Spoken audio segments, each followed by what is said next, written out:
My name is Amy. My student number is 1.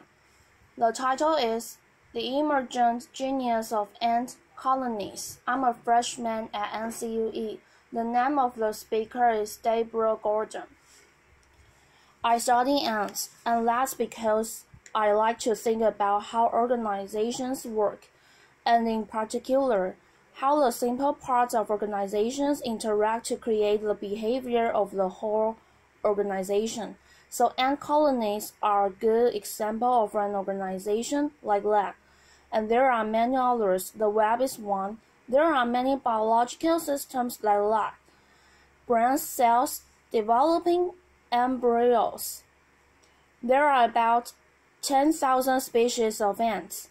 They all live in colonies consisting of one or a few queens, and then all the ants you see working around are sterile female workers, and all ant colonies have in common that there's no central control.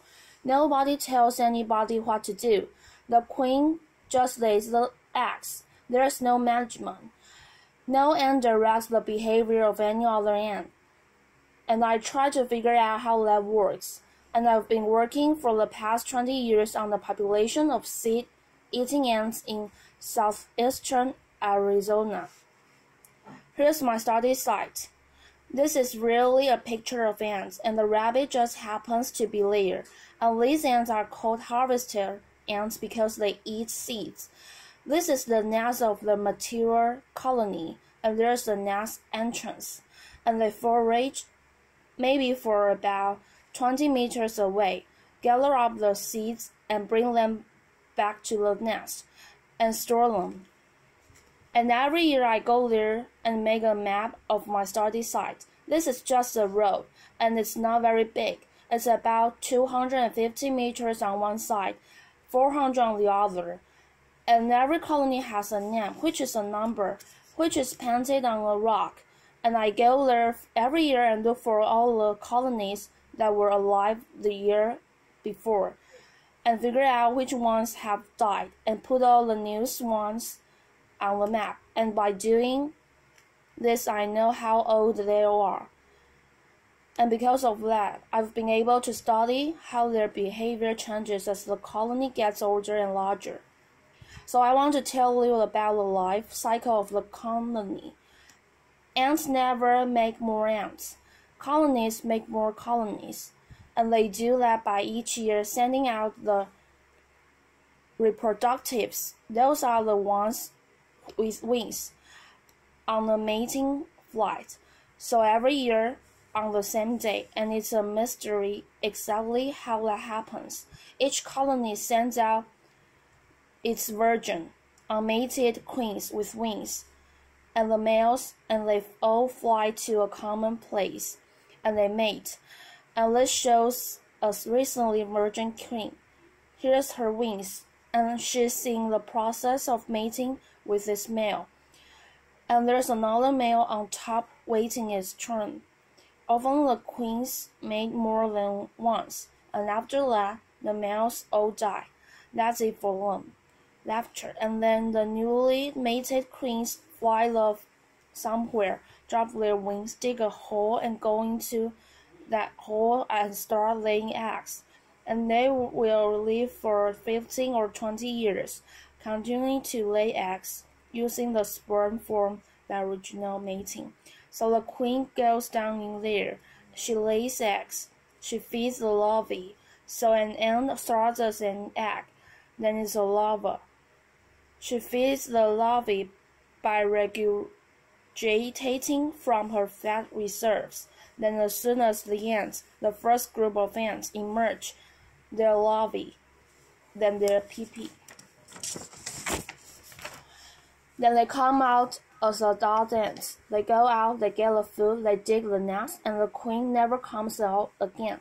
So this is a 1-year-old colony. This happens to be 536. There's the nest entrance. There's a pencil for scale. So this is the colony founded by a queen the previous summer. This is a 3-year-old colony. There's a nest entrance. There's a pencil for scale. They make a maiden a pile of refuse, mostly the hulks of the seeds that they eat. This is a 5-year-old colony. This is the nest entrance. Here's a pencil for scale. This is about as big as they get, about a meter across. And then this is how colony size and numbers of worker ants changes. So this is about 10,000 worker ants, changes as a function of the colony age in years. So it starts out with 0 ants, just the founding queen, and it grows to a size of about 10 or 12,000 ants when the colony is 5. And it stays that size until the queen dies and there's nobody to make more ants. When she's about 15 or 20 years old, and it's when they reach the stable size, a number of ants, and they start to reproduce. That is, to send more winged queens and males to that year's mating flight. And I know how colony size changes as a function of colony age because I've dug up colonies of known age and counted all the ants. Laughter, so that's not the most fun part of this research, although it's interesting. Laughter. Really, the question that I think about with these ants is what I call task allocation. That's not just how is the colony organized, but how does it change what it's doing. How is it that the colony manages to adjust the numbers of workers performing each task as conditions change? So things happen to an ant colony. When it rains in the summer, it floods in the desert. There's a lot of damage to the nest, and extra ants are needed to clean up that mess.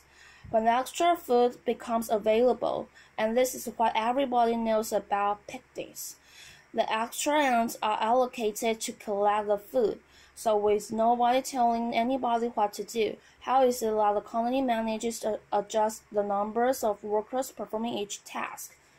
And that's the process that I call task allocation. And in harvester ants, I divide the tasks of the ants I see just outside the nest into these 4 categories. Where an ant is foraging, when it's out along the foraging tail, searching for food or bringing food back. The patrollers, that's supposed to be a magnifying glass, are an interesting group that go out early in the morning before the foragers are active. Then somehow choose the direction that the foragers will go, and by coming back, just by making it back, they tell the foragers that it's safe to go out. Then the nest maintenance workers work inside the nest, and I wanted to say that the nest look a lot like Bill Lishman's house. That is, that there are chambers inside. They line the walls of the chambers with moist soil and dries to a kind of an adobe-like surface in it. It also looks very similar to some of the cave dwellings of the Hopi people that are in that area. And the nest maintenance workers do that inside the nest, and then they come out of the nest carrying bits of dry soil in their mandibles. So you see the nest maintenance workers come out with a bit of sand, put it down, turn around, and go back in. And finally, the maintenance workers put some kind of territorial chemical in the garbage. So what you see the maintenance workers doing is making a pile of refuse. On one day, it'll be there. And when the next day, they'll move it over there, and they'll move it back. So that's what the maintenance workers do, and these 4 groups are just the ants outside the nest. So that's only about 25% of the colony, and they're the oldest ants.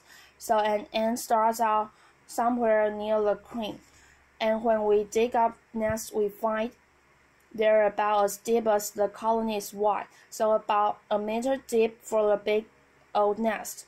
And then there's another long tunnel and a chamber, where we often find the queen after 8 hours of hacking away at a rock with pickaxes. I don't think that chamber has evolved because of me and my backhoe and my crew of students with pickaxes, but instead because when there's flooding, occasionally the colony has to go down deep. So there's his whole network of chambers. The queen's in there somewhere. She just lays eggs. There's the larvae, and they consume most of the food. And this is true of most ants.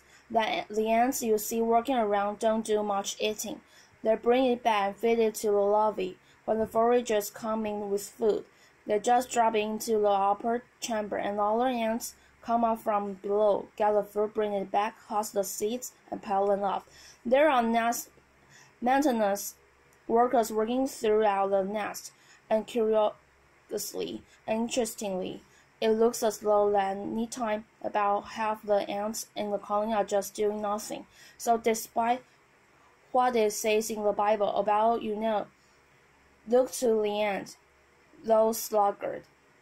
In fact, you could think of those ants as reserves. That is to say, if something happened, and I've never seen anything like this happen, but I've only been looking for 20 years. If something happened, they might all come out if they were needed, but in fact, mostly they're just hanging around in there. And I think it's a very interesting question.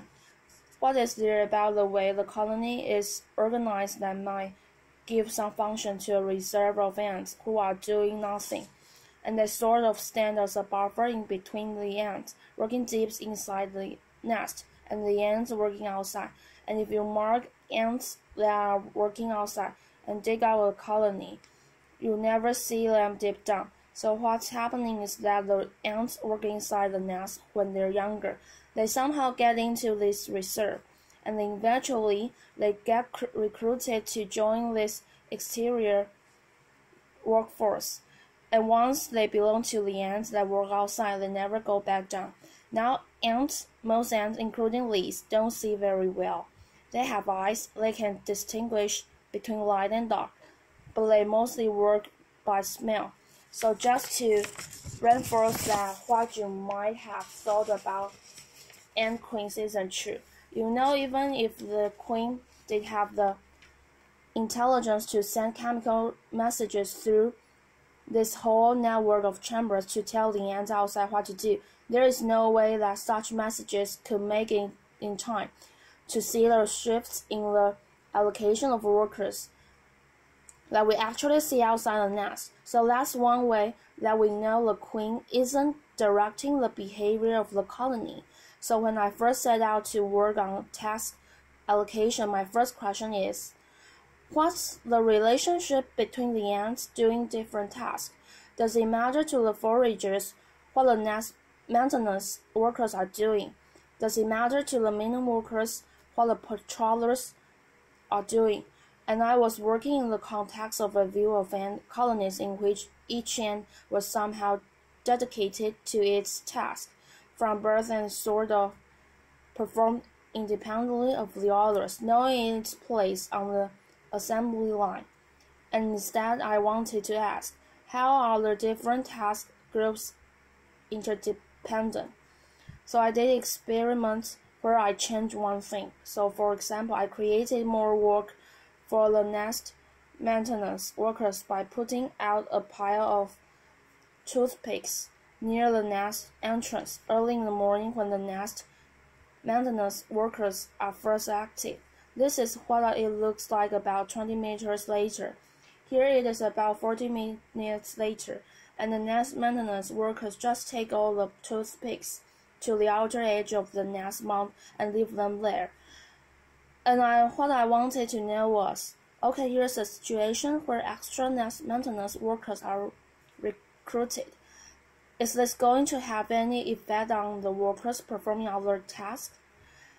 Then we repeated all those experiments with the ants marked. So here's some blue nest maintenance workers, and lately we've gotten more sophisticated, and we have this three-color system. And we can mark them individually so we know which ant is which.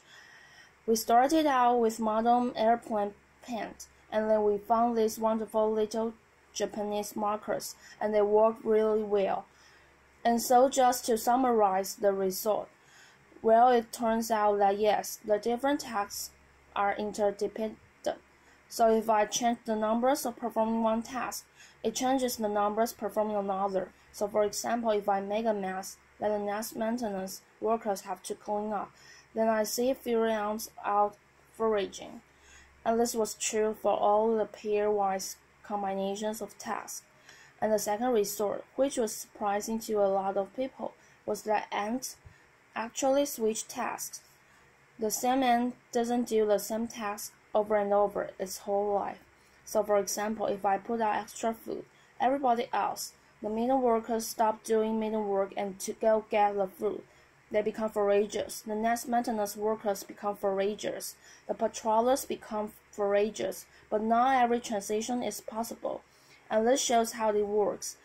Like I just said, if there is more food to collect, the patrollers, the middle workers, the nest maintenance workers will all change to forage if there is more patrolling to do. So I created a disturbance. So extra patrollers were needed. The nest maintenance workers will switch to patrol. But if more nest maintenance worker is needed, for example, if I put out a bunch of toothpicks, then nobody will ever switch back to the nest maintenance. They have to get nest maintenance workers from inside the nest.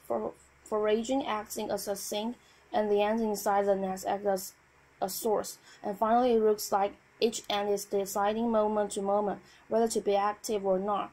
For example, where there's extra nest maintenance work to do, it's not that the foragers switch over.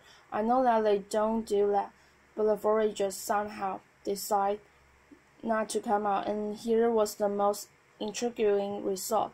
The task allocation, this process changes with colony age, and it changes like this. When I do these experiments with older colonies, so ones that are 5 years or older, they're much more consistent from one time to another and much more homostatic. The worse things get, the more I hassle them, the more they act like undisturbed colonies, whereas the young, small colonies, the 2-year-old colonies of just 2,000 ants, are much more variable. And the amazing thing about this is that an ant lives only a year. It could be this year or this year. So the ants in the older colony that seem to be more stable are not any older than the ants in the younger colony. It's not due to the experience of older, wiser ants. Instead, something about the organization must be changing as the colony gets older. And the obvious thing that's changing is its size.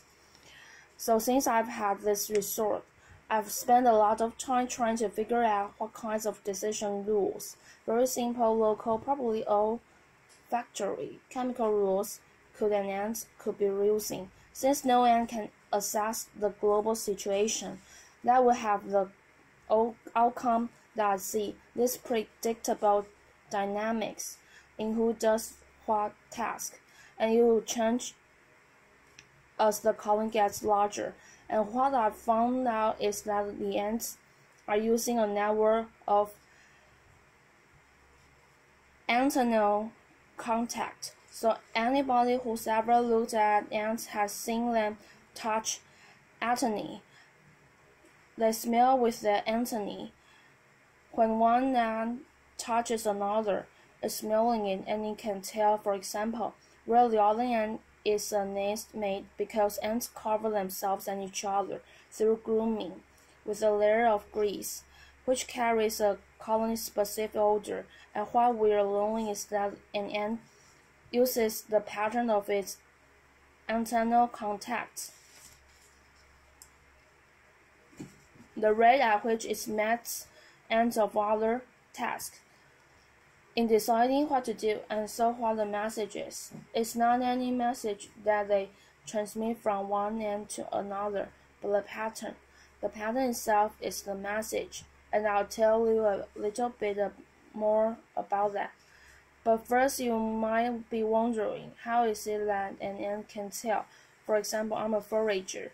I expect to meet another forager every so often, but if instead I start to meet a higher number of nest maintenance workers are less likely to forage, so it has to know the difference between a forager and a nest maintenance worker, and we've learned that in this species, and I suspect in others as well, these hydrocarbons, this layer of grease on the outside of ants is different as ants perform different tasks. And we've done experiments that show that that's because the longer an ant stayed outside, the more these thin, simple hydrocarbons on its surface change, and so they come to smell different by doing different tasks. And they can use that task-specific odor in particular hydrocarbons. They can use that in their brief antennal contacts to somehow keep track of the rate at which they're meeting ends of certain tasks. And we've just recently demonstrated this by putting extract of hydrocarbons on little glass beads and dropping the beads gently down into the nest entrance at the right rate. And it turns out that ants will respond to the right rate of contact with the glass bead with hydrocarbon extract on it, as they would to contact with real ants. So I want now to show you a bit of film, and this will start out first of all showing you the nest entrance. So the idea is that ants are coming in and out of the nest entrance. They've gone out to do different tasks, and the rate at which they meet as they come in and out of the nest entrance determines or influences each ant's decision about whether to go out and which task to perform. This is taken through a fiber optics microscope. It's done inside the nest. In the beginning, you see the ant just kind of engaging with the fiber optics microscope, but the idea is that the ants are in there, and each ant is experiencing a certain flow of ants past it, a stream of contacts with other ants, and the pattern of these interactions determines whether the ant comes back out and what it does when it comes back out. You can also see this in the ants just outside the nest entrance like this. Each ant then, as it comes back in, is contacting other ants, and the ants are waiting just inside the nest entrance to decide whether to go out on their next trip or contacting the ants coming in. So what's interesting about this system is that it's messy, it's variable, it's noisy, and particular in two ways. The first is that the experience of each ant can't be very predictable, because the rate at which ants come back depends on all the little things that happen to an ant as it goes out and does its tasks outside. And the second thing is that an ant's ability to assess this pattern must be very crude, because no ant can do any sophisticated counting. So we do a lot of simulation and modeling and also experimental work to try to figure out how those little kinds of noise combine to, in the aggregate, produce the predictable behavior of an colonies. Again, I don't want to say that this kind of haphazard pattern of interactions produces a factory that works with the precision and efficiency of clockwork. In fact, if you watch ants at all, you end up trying to help them, because they never seem to be doing anything exactly the way that you think that they ought to be doing it. So it's not really that out of this haphazard contact perfection arises, but it works pretty well. Ants have been around for several 100 million years. They cover the Earth, except for Antarctica. Something that they're doing is clearly successful enough that this pattern of haphazard contact in the aggregate produces something that allows ants to make a lot more ants. And one of the things that they're doing, that we are studying, is how natural selection might be acting now to shape this use of interaction patterns, this network of interaction patterns, to perhaps increase the foraging efficiency of ant colonies. So the one thing, though, that I want you to remember about this is that these patterns of interactions are something that you expect to be closely connected to colony size. The simplest idea is that when an ant is in a small colony and an ant is in a large colony can use the same rule, like expect to meet another forager every 3 seconds, but in a small colony it is likely to meet fewer foragers just because there are fewer other foragers there to meet. So this is the kind of rule that, as the colony develops and gets older and larger, will produce different behavior in an old colony and a small young one. Thank you. Applause.